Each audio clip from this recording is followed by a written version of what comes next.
So, 4-day cricket, we're going to be talking about that today on the show. I thought it would be fitting to speak about it right now, especially with a test series coming up against New Zealand, of course. But also, with everything that has been happening, majority of the headlines have been around the 4-day team and the 4-day players, particularly because of what's been going down with various things in South African cricket, particularly with certain selections. Um, Also, we have to look at certain players that are maybe in line for SAA or maybe in line for the test team. Some guys have been selected and some guys haven't. So we in a certain situation currently, where certain players are getting signed and certain players aren't. But we're going to do our job or try and do our job over here to talk about it. And today, speak about the various uh, different players that have done well so far in the 4-day competition. I mean, there's only 6 matches that have been played so far, and we almost like, how could I say, majority of the games are almost done, and we're looking towards the end of the season, obviously, with regards to 4-day cricket, of course.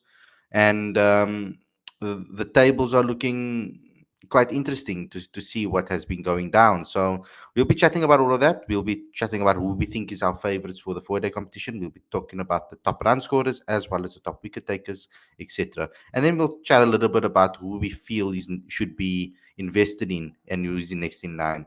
So let's get straight into today's video. I'm interested to know what you guys have to say as well, and who you guys select as your favorite players of the season so far.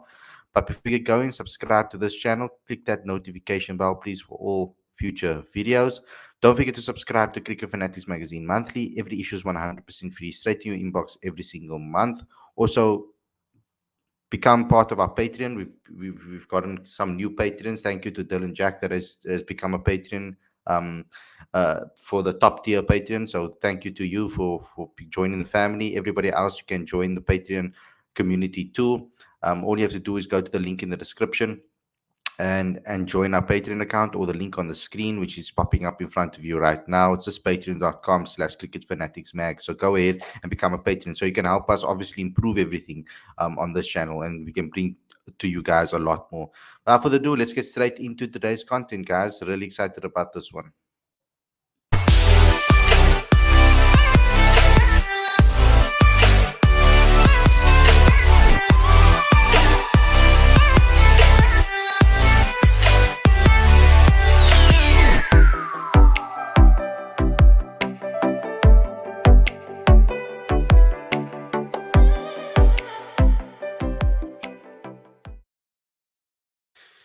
Good evening, everybody. Welcome to Cricket Fanatics Magazine. This is your daily show. I'm your host, Khalid. This is my co-host, Aditya, and today we'll be discussing the 4-day series and who are the top performers so far in the competition. So, let me first start with the log to see who is the team that has been dominating in the 4-day competition, because that will paint the story, especially when we're looking at top run scorers, etc. So, here is the current log. We've got the Lions played 6, won 4, lost 1, drew 1 with 111.30 points. Then we've got the G-Bets Warriors, played 6, exactly the same record almost, just a little bit behind in points. Momentum Multiplied Titans, they've played 6, won 3, lost 1, and drew 2 with 105. So it looks like it's a proper race at the top of the table between the Lions, the Warriors, and the Titans. Then we've got the Dolphins. They are with 6 points, 1 win, 0 losses, but 5 draws. A lot of draws happening there, with the KZN team. Then we've got the G-Bets Rocks. They are sitting with 1 win, 2 losses, and 3 draws. Then we got the Knights sitting with 6 games played, 1 won, 2 losses, 3 draws. Then we've got Six Gun Grill Western Province with 2 losses and 4 draws, no win under their belt quite yet. And the same with Northwest Dragons, who've had a very, very difficult season. One lost the most amount of games and only drew 1. So they are having a terrible season this season. A lot of different things obviously happening over there. And yeah, so that's currently what we are seeing.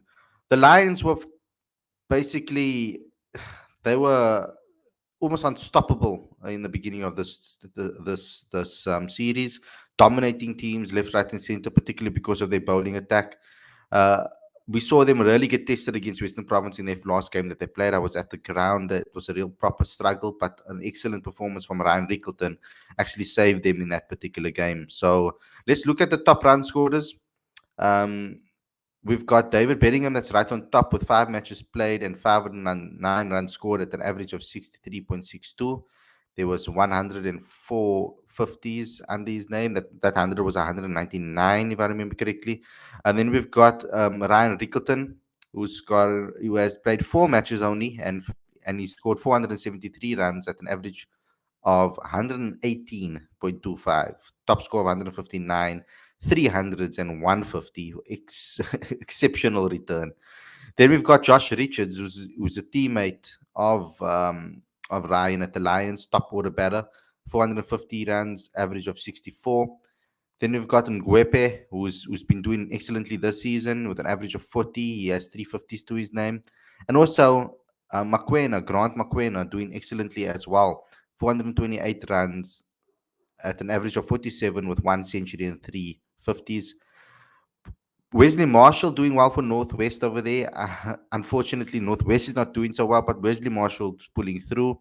Um, him with 409 runs with 450s, only an average of 37 though.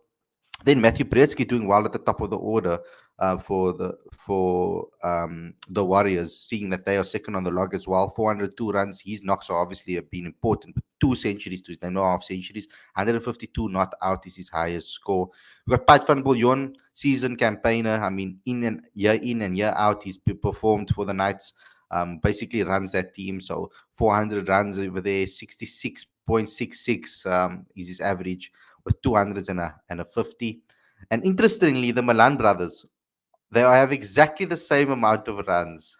It's incredible. The exact same average, the exact same amount of hundreds, and the exact same amount of 50s. But yet, we've got a top score for Milan of 200 not out and a top score of Peter Milan of 170 not out, which is obviously tipping the tables over here between the two batters. Almost identical with regards to their settings. Then we've got Marcus Ackermann over there.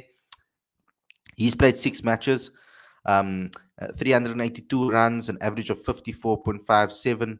Oh, yeah, and 200s and a 50, and a high score of 139 not out. Kayo Zondo coming to the party recently as well. 4 matches, 368 runs, a double century of not out, 92 average, 100, 150. Good return from him recently. Stian van Sale coming to the party too recently with 127 in the last match. Then we got Neil Brandt over there and Tony DeZorzi. Tony DeZorzi played 4 matches, 346 runs, a high score of 129, an average of 57, and 150, 103 50. So you can see, like, there's a lot of great averages over here, and there are the certain things that are just tipping the scales. Some people are getting more 50s and hundreds, others are getting more hundreds and 50s, and those are tipping the scales at the moment. But if you look at those averages into this season, it's excellent all around. I mean, the whole top 15 almost, they all have an average of almost over 50. There's maybe one or two or three, but that are below 40 and 40 and below 50. So excellent returns from majority of the batters when it comes to the batters. Let's talk about the batters first. Um, I mean, there's been some excellent performances all around, as you've seen, Aditya. What do you think is important when it comes to four-day cricket for South Africa?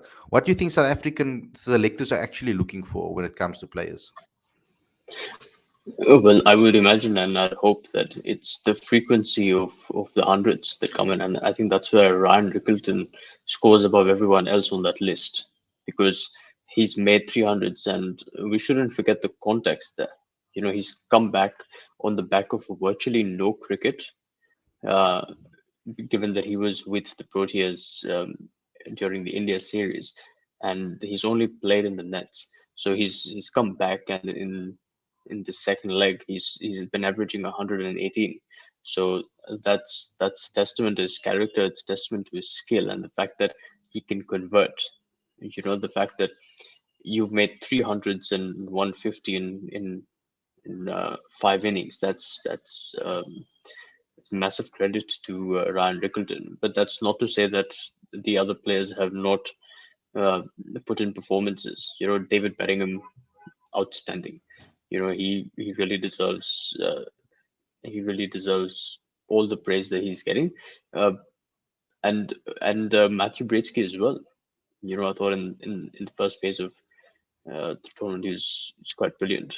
Um, but I have to say um, that Wes Marshall, given that the team is not doing well, for him to be there in the top six run scorers speaks volumes Mm, about the sort of character that he is, and for him to have over 400 runs in 6 games is huge.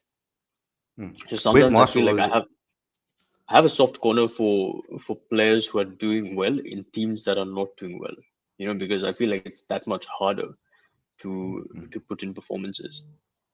Yeah, that's an excellent point. And well, I mean, we have a great episode of the On Lockdown series with Wes Marshall, where you can really get into his mindset and the way he thinks. And I really enjoyed it a lot because of the way he spoke about batting, and you could see the glint in his eye when he's speaking about it. He loves his craft, and no matter where he's gone so far, whether it was for Easterns back in the day, whether it went to when he went to Titans, and now with Northwest, consistently he has been putting on runs and doing really well. We'll see because there's obviously relegation that will start next season. This is obviously going to carry over into the next season as well. So Northwest is going to find it very difficult to move up the table and not get relegated. Currently, where they are sitting, I think that's the worry for most people, and because there are so many talented players in that Northwest side that don't deserve to get relegated. Perhaps if you think about it. So, yeah, I think another person that I'm a big fan of, and he's playing under immense pressure at the moment, and that is someone like like like Marcus Ackermann, of course. When you look at the stats, oh yeah, Lorenzo's talking about it over here as well. We don't give Marcus Ackermann the respect he deserves. Such a young age, he's captain, and that's so true. Um, I mean, I was just thinking about Marcus now because I'm also thinking about how much a person like Shukri Conrad is a massive fan of a guy like Marcus Ackermann, and I've watched him bat, and he's quite attacking and he's quite exciting to watch as captaining the side. So he deserves also some special mention as well. Tony DeZorzi.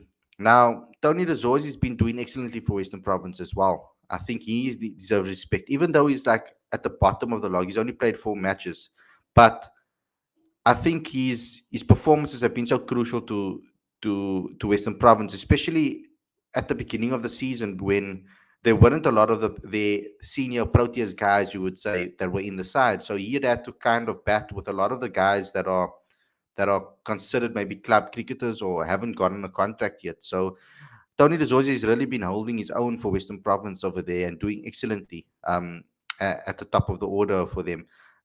So and even at three at sometimes, I think, if I remember correctly. So he's been doing really well. I've been impressed with him. But I gotta say, the young batter Joshua Riches as well. I mean, over the last couple of seasons, he's been doing really, really well as a batter. There was a season, I think it was 2 seasons ago, when he was still playing for Gauteng, where he topped the first class charts in South Africa. Okay, yes, they don't play 4-day cricket, they play 3-day cricket, but he was still topping the charts, if I remember correctly, going through them. So I saw Josh for the first time at Kaimo Week, and when I realized how good of a batter he is, was when I saw how much his wicket means to him. I think he lost his wicket just before his 100, and he was so distraught and upset.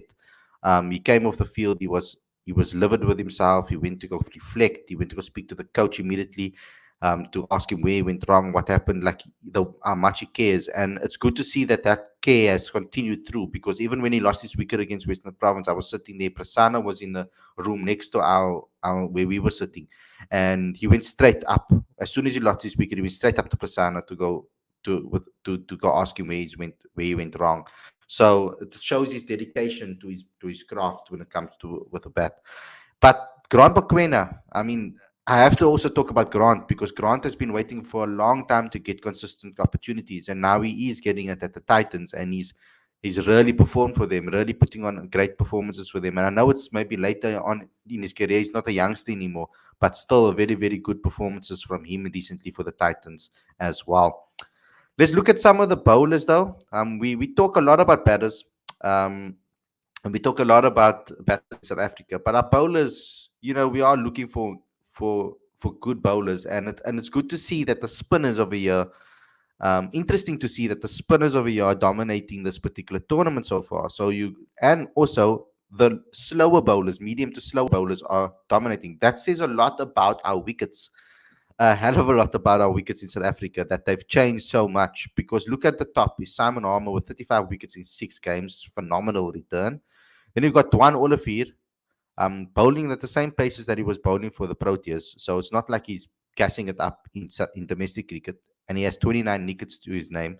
Then we've got Kyle Simmons for Western Province, all rounder, spinning all rounder, excellent return, 27. He bowled excellently, 9 wickets he took against the Lions, and that's against probably one of the best attacks in the country currently, people would say, batting lineups.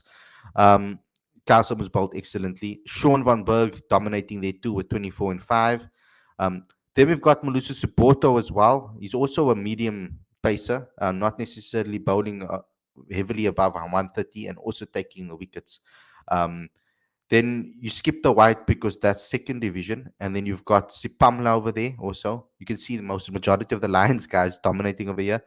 Then Mti Nabe, I think it was a great move for him to move to the Warriors.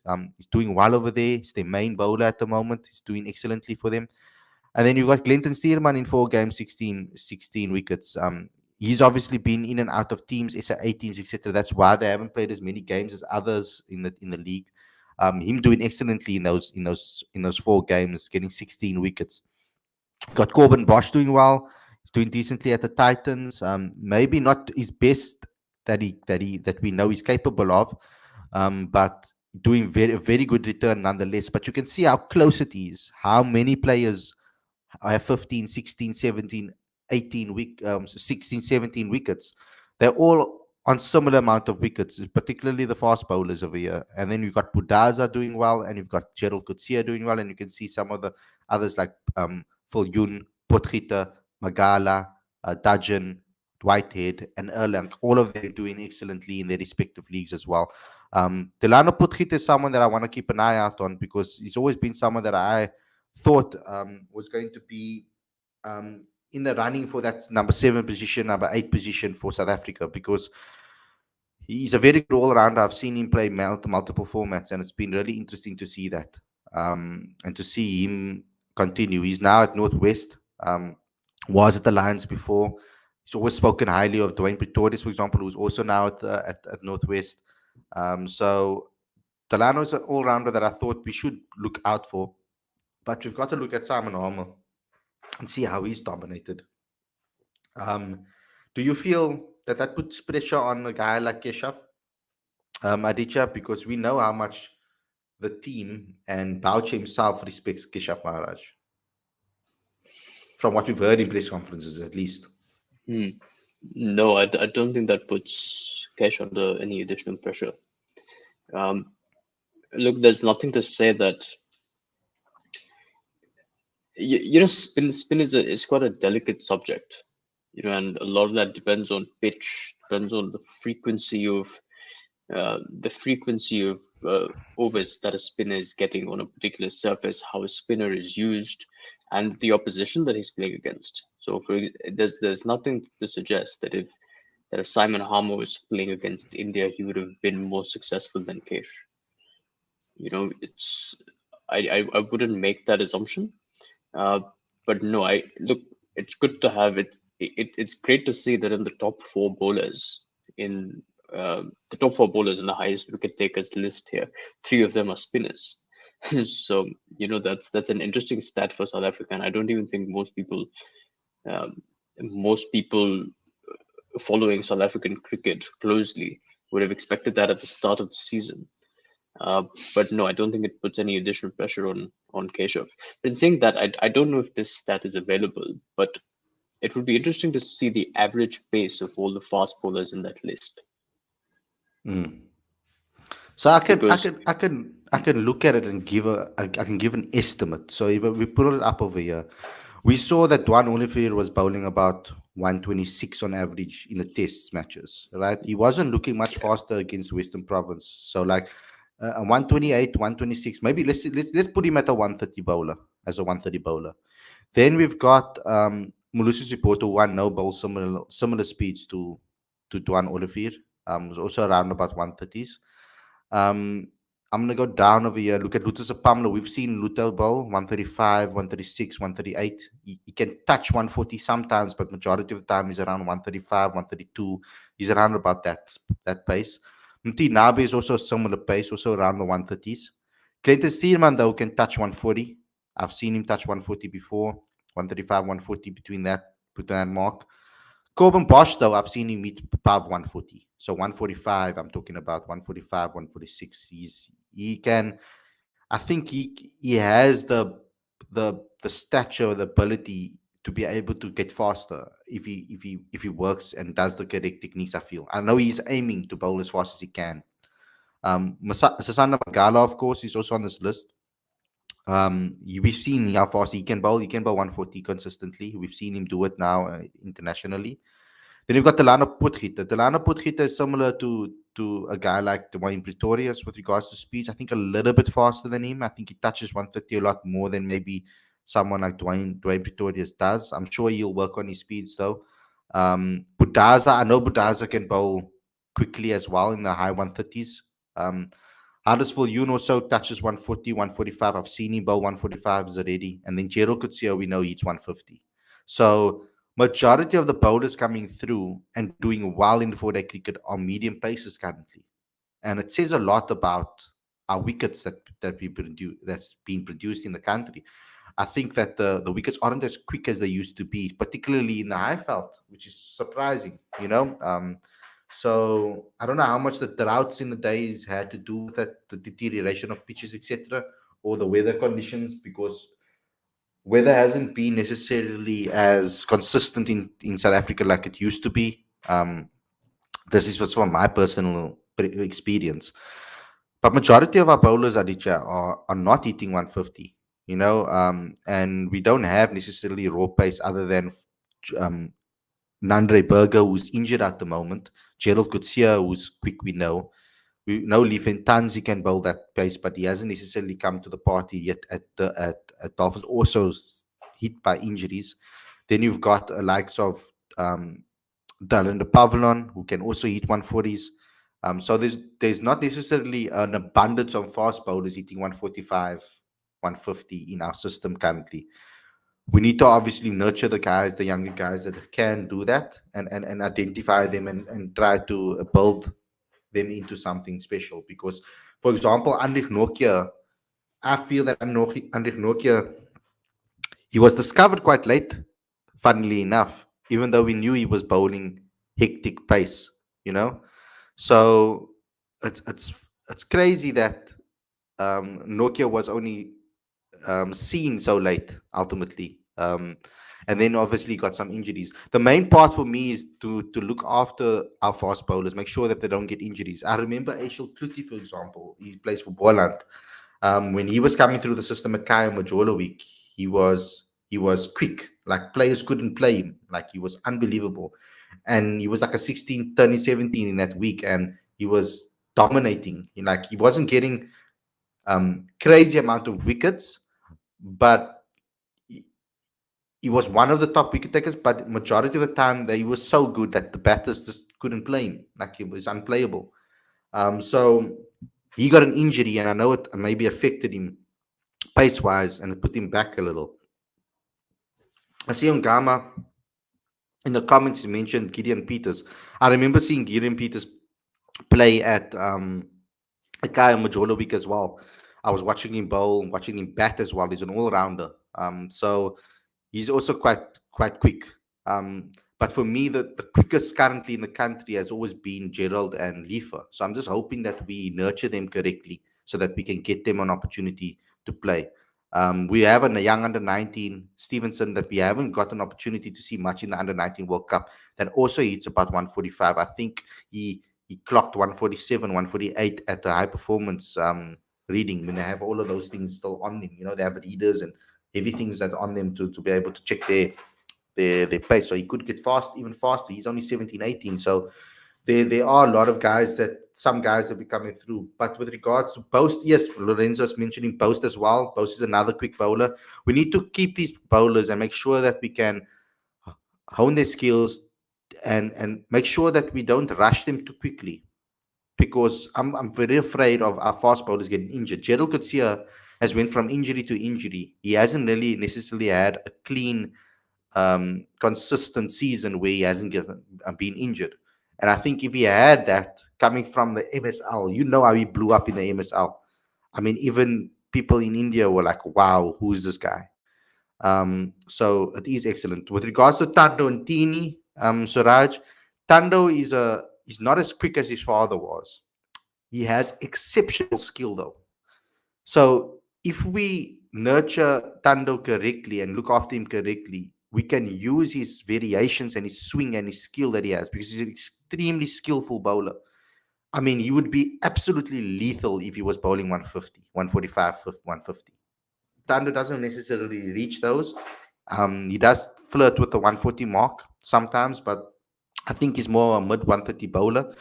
But he can move the ball around. His ability to move the ball and use the seam and swing the ball, his skill is next level. So he is someone that we must look at. From the bowling perspective, Aditya, what can you say about the bowlers? Because I think to see the top five, it paints a clear narrative. Yeah, and I don't know what emotion I should attach to it, except that it feels a bit odd that in the South African domestic system, you have three spinners who are dominating, and you look at the number of overs that each of them have bowled. Like Simon Harmer bowled 260 overs, and I think one of Carl Simmons or Sean Van Berg bowled 277 overs. And then you look at the number of overs that the fast bowlers bowled. I think Carl Simmons has bowled 277. Sean Van Berg has bowled 240. And then you look at the number of overs that the fast bowlers have bowled. It's been close to 100 overs less, right? So It's that's incredible. probably It's insane. that's an indication of the fact that teams have figured out that spinners are going to be more effective on these wickets, and the fact that they've been used as well as they have, because a lot of spin bowling is about rhythm. You have to give them a lot of overs to really ensure that they can get their wickets. But it is, I was watching an interview of Brett Lee and Shoaib Akhtar on the sidelines of Legends League cricket, and they were talking about how modern training systems have interfered with the growth of bowlers who can clock 150, 155, 160. It's not like individuals who can clock those speeds have disappeared off the face of the earth. It's just that they're not being nurtured in the way that fast bowlers used to be nurtured, and that's probably something that teams need to figure out. You know, I was watching. Uh-huh. I was watching that youngster from the under 19s, the 15-year-old Kwena Mapaka. Phew. I was really enjoying his bowling, his technique, and the way he runs up to the crease, how smooth he was. He really impressed me. I think that's someone we need to look for in the future. I always watch Lutusa Pamla, and a friend of mine also, he always reminds me of it. But Lutusa Pamla's action, it's just beautiful to watch. He has one of the best actions. Oh, Stephen Tate is another guy that does bowl quickly as well. I forgot to mention he's not on that list. So yeah, he's another person that we can, because he was injured for a while, so he's coming back. But Kwena Mapaka, someone I really looked at. But Lutusa Pamla's action is just beautiful to watch. Yeah, he has a very, very, very, very nice action when it comes to bowling. Very smooth, run up into the crease, very good action. But Mapaka, I think 15-year-old, he man. So, like I said, Mapaka, Stevenson, and Bose. Those three from the under 19s are really we need to look out for. South Africa never doesn't seem to um, really disappoint when it comes to producing fast bowlers. Um, when you turn around and you look at certain players, you you hope that you will have backups, for like when you look at Dale Steyn return, you hope you have the next Dale Steyn. And luckily, Andrich Nokia is coming through bowling 155, almost 160 at some points in certain games, in certain conditions. And then you've got, I mean, KJ Rabada is just phenomenal. Yes, he's lost some pace, but I think rhythm will get him there again. But uh, looking at some other guys, I mean, the Janssen twins also, I think both of them will also get to that 145. We saw Marco getting some decent pace in the games against India. So I think they can get faster. They're still young, still can put some meat on their body, very thin.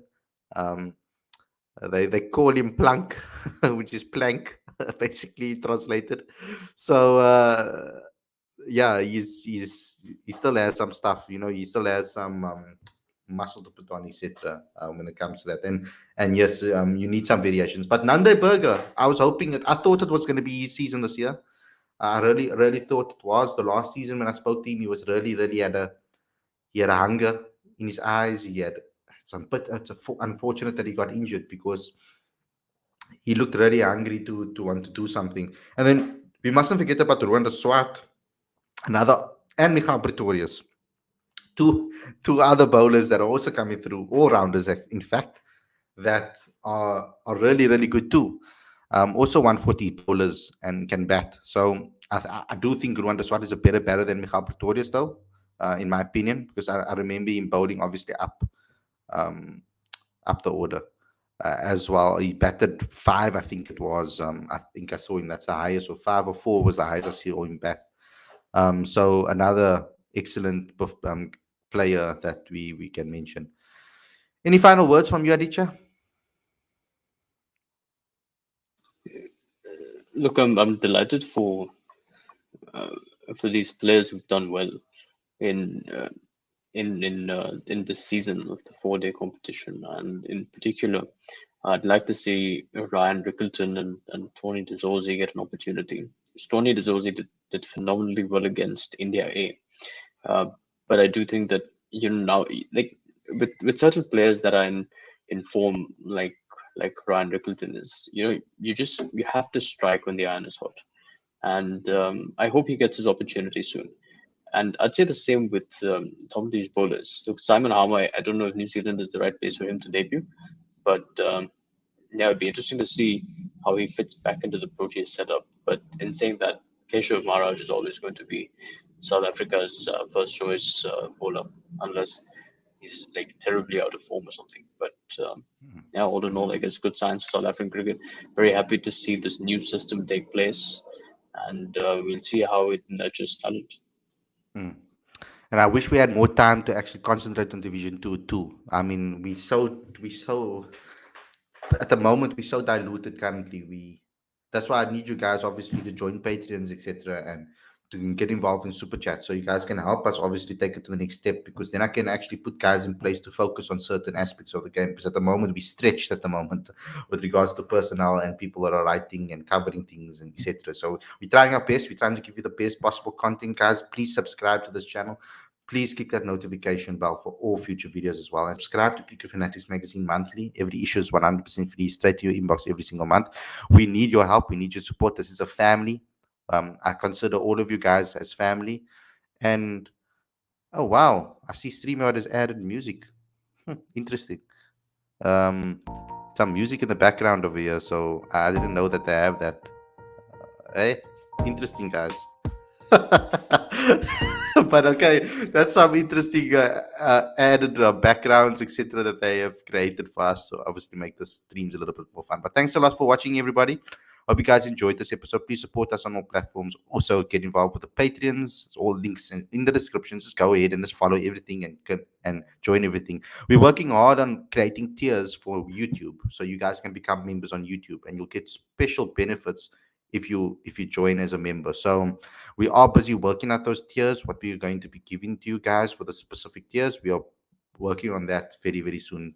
So stay tuned to all of this as well. Also, if you join our Patreon, you get access to a special group, a chat, where you guys have direct access to me.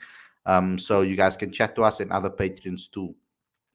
So thanks a lot for watching, everybody. We'll see you guys again tomorrow with a live Q&A show. Don't forget to bring your questions to the live chat.